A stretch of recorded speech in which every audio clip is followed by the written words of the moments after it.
जय भीम, नमो बुद्धाय. मी Rajratna Ambedkar. The Buddhist Society of India, Bharatiya Bauddha महासभा जी डॉक्टर बाबासाहेब आंबेडकरांनी निर्माण केली, त्या संस्थेचा मी राष्ट्रीय अध्यक्ष. वर्ल्ड फेलोशिप ऑफ बुद्धिस्ट जी आज 138 देशांची, बौद्ध देशांची संघटना आहे, त्या संघटनेचा स्टँडिंग कमिटी व्हाईस प्रेसिडेंट म्हणून काम बघतोय आणि डॉक्टर बाबासाहेब आंबेडकरांचा पणतू म्हणून मी या संपूर्ण विश्वामध्ये वावरतो. आज भारतामध्ये खूप मोठी चर्चा किंवा एक कॉन्ट्रोवर्सी या देशात सुरू करण्यात आली आहे. ती म्हणजे डॉक्टर बाबासाहेब आंबेडकरांनी संविधान निर्माण केलं नाही किंवा बाबासाहेब आंबेडकरांनी संविधान मध्ये योगदान बाबासाहेबांचं एवढं नव्हतं आणि सगळं योगदान जे होतं किंवा संविधान निर्माण ज्यांनी केलं ते खरे संविधान निर्माते म्हणजे BN राव आहेत, अशा पद्धतीचं सोशल मीडियावर किंवा देशामध्ये वातावरण सुरू आहे. राजस्थानच्या एका वकिलानंही त्याच पद्धतीने स्टेटमेंट दिलेत. म्हणून मी आज या गोष्टीवर आपल्याला एक खुलासा करू इच्छितो. 25 नोव्हेंबर 1949 ला संविधान सभेचं जे शेवटचं सत्र आहे, त्या सत्रामध्ये BN राव यांचं भाषण हे doctor Babasaheb Ambedkar writing and speeches volume 18 part 3 मध्ये नमूद आहे आणि जितकेही कॉन्स्टिट्युएंट असेंब्लीचे डिबेट झालेले आहेत त्याच्यामध्ये पण रेकॉर्डवर आहे.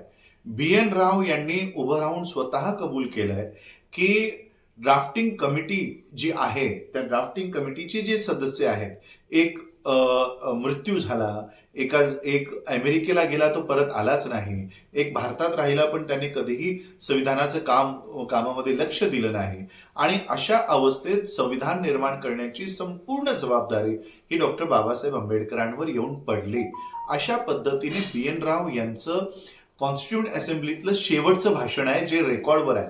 जी लोक केवळ BN राव एक ब्राह्मण समुदायातलं नाव आहे म्हणून संविधान निर्माता एक अनुसूचित जातीचा व्यक्ती नसून एक ब्राह्मण आहे असं दाखवण्याचा जो आज केविलवाणा प्रयत्न सुरू आहे, त्याला स्वतः BN राव यांनी खंडन केलेलं आहे की संविधान निर्माण हा बाबासाहेब आंबेडकरांनी केलेला आहे. एवढंच नाही, याच संविधान निर्माण समितीने डॉक्टर राजेंद्र प्रसाद यांनी बाबासाहेब आंबेडकरांचा उल्लेख chief architect of Indian constitution अशा पद्धतीने बाबासाहेबांचा उल्लेख केलेला आहे. आणि म्हणून मी आज या माध्यमातून भारताच्या जनतेला, विश्वातल्या लोकांना हेच सांगू इच्छितो की संविधान स्वतः बाबासाहेब आंबेडकरांनी देत असताना सांगितलं की हा संविधान कोणी निर्माण केलाय किंवा हा संविधान कसा आहे, याच्यावर हा संविधान टिकणार नाहीये किंवा याच्यावर हा संविधान कसा उत्कृष्ट आहे का निष्कृष्ट हे ठरणार नाही. हा संविधान कुणाच्या हाती जाणार आहे आणि ज्यांच्या हातात गेल्यानंतर ते हा संविधान कसा राबवणार आहे त्यांच्यावर हा संविधान अवलंबून असणार आहे. बाबासाहेबांनी त्याच काळी सांगितलं की संविधान कितीही उत्कृष्ट असो पण राबवणारी लोक जर लायक नसतील तर संविधान काहीही कामाचं नाही. म्हणजे संविधान आमचं कुणी बनवलंय, BN रावने बनवलाय की डॉक्टर BR आंबेडकरांनी बनवलाय हे महत्वाचं नाहीये. संविधान किती उत्कृष्ट आहे हेही महत्वाचं नाहीये. महत्वाचं काय आहे की संविधान राबवणारी लोक कोण आहेत. संविधान कमकुवत जरी असला पण राबवणारी लोक जर चांगली असतील तर कमकुवत असणारा संविधान पण अंततः हा उत्कृष्ट सिद्ध होईल. अशा पद्धतीचा या देशाचं संविधान आहे. जर या देशाचं संविधान निष्कृष्ट आहे असं काही लोकांचं म्हणणं असेल तर त्याचा अर्थ आहे की संविधान राबवणारी लोक नालायक आहेत. आणि म्हणून अशा पद्धतीने ही कॉन्ट्रोवर्सी भारतामध्ये तयार होणं ही भारताच्या जनतेसाठी खेदजनक गोष्ट आहे. कारण हा संविधान आम्हाला कुणी चीफ मिनिस्टरने किंवा प्राईम मिनिस्टरने किंवा प्रेसिडेंटने दिला नाही, हा आम्ही स्वतःला दिलेला आहे. आम्ही स्वतः निर्माण केलेला आहे.